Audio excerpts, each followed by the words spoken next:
Over the years, many ministers have added certain titles in front of their names, such as apostle, bishop, evangelist, reverend, prophet, prophetess, minister, or even pastor. But do we see these type of titles in the Bible? And basically the question is, should Christians have titles at all? That's coming up today on The Beat.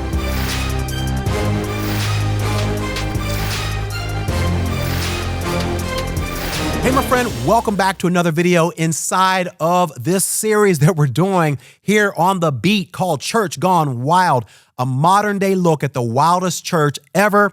We are topically going through the book of 1 Corinthians, and we are now in chapter 4. If you missed any of these lessons in this series, I'm going to put a link in the description below for you to access the entire playlist. I encourage you to watch the entire series. We're just getting started. We're having a great time starting in chapter 4 today. Now, I misled you a little bit with the title, all right? But basically, there is one title that I believe that God would say that we need to have in front of our names, and Paul actually gives us that here in 1 Corinthians chapter 4. But I warn you, this is not a title that you probably heard anybody ever reference and put in front of their name.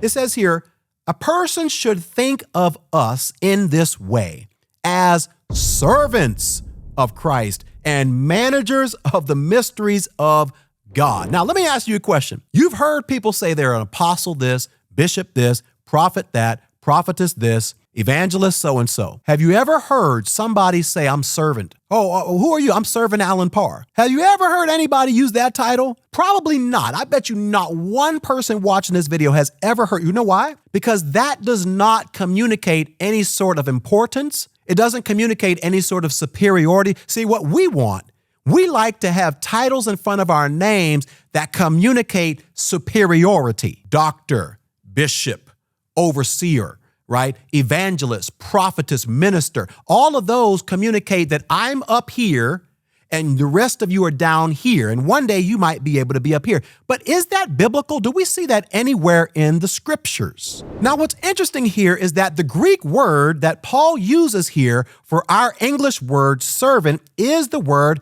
hyperetes, which refers to the under rowers of a ship. These were the most menial slaves rowing on the bottom of the ship. So I want you to notice this. Here's people that are rowing a ship, and the slaves that are at the bottom level of the ship, and they are rowing, the under rowers that nobody sees, that nobody pays attention to, the job that nobody wants. Paul says, think of us that way. Think of us as being servants, just menial slaves, under rowers of a ship. Now that we understand how Paul viewed titles, let's go a little bit deeper and jump outside of 1 Corinthians for just a moment and see what Jesus said about titles. He says this in Matthew 23, don't let anyone call you rabbi. Now let's just stop right there. Jesus says the responsibility, the onus is on you, minister. Don't let anyone call you by these titles. See, that's where we go wrong. We like for people to call us bishop and elder and all these things, right? But Jesus says something very different. I'm reading it to you in the text. He says, don't let anybody even call you by these things, for you have only one teacher, and all of you are equal as brothers and sisters.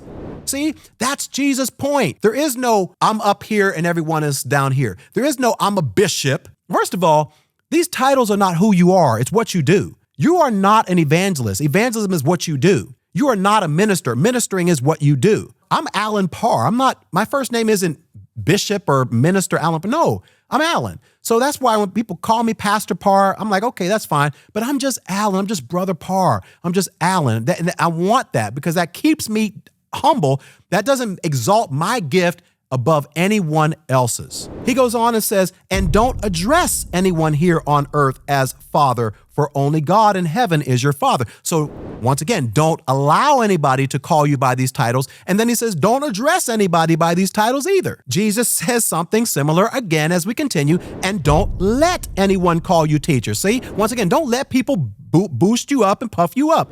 For you have only one teacher, the Messiah. The greatest among you must be, here it is, a servant.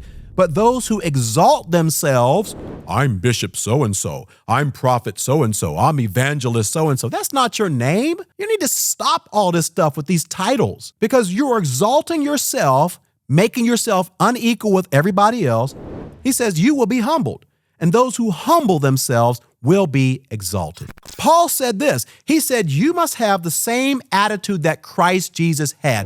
What was that attitude? The attitude of a servant. He said, I didn't come to be served, Mark 10:45, but to serve and give my life as a ransom for many. If that's the mindset that Christ had, that's the same mindset that you and I need to have. Now, Paul gives us another title if you're into titles, but it's probably not one that you're going to like, just like servant. He says, a person should think of us in this way as servants of Christ and managers of the mysteries of God. He says, I'm basically just here to manage or steward the ministry that God has given me, right? So this is the idea, guys. This is not my YouTube channel. This is God's YouTube channel that I'm having the privilege and honor of managing. You are not my subscribers. I'm managing the people that God has allowed me to have oversight over, right? And once again, that keeps us being humble because we realize that everything that we have, we don't have it because we got it by ourselves. We got it because God gave it to us. Now, I want to focus in for just a moment on this word faithful. Now, in the previous video, I talked about a couple of different ways or criteria that God is going to use to judge us to determine what type of rewards we're going to receive on Judgment Day. And we talked about the importance of being a farmer. We talked about being a builder. And then earlier in this video, we talked about being a servant. And now Paul adds this other idea of manager, right? And he talks about being faithful. And the reason why this is important is because in our society, we have a tendency to look at fruitfulness and not so much faithfulness. Now, it's important to be fruitful, but what we deem as fruitful is a large ministry or a large business or a large church or a large YouTube channel. So we assume, oh, you know what? They must be doing the Lord's work because they have 1 million subscribers or they have 400,000 subscribers and I only have 400 subscribers. No, I believe what God is looking at is not necessarily how large our platform is or how fruitful it appears to be to people, but more importantly, how faithful have we been to the assignment that God has given us. Now we come up on one of my favorite verses in the entire Bible because Paul basically says, as for me,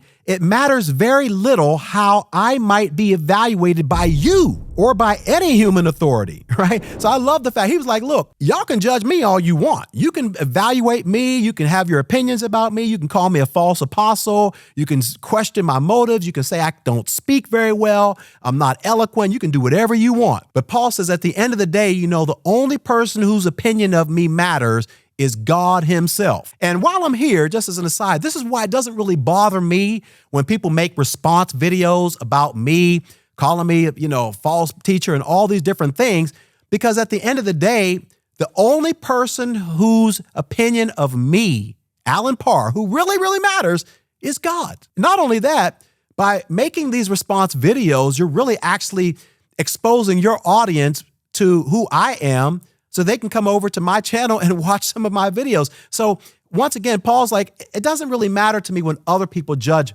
me. Now, he also goes on and takes it another layer. And he says, I don't even trust my own judgment on this point. He says, not only do I not care about how you judge me, he says, I don't even have the ability to correctly and adequately judge or assess or evaluate myself. Why?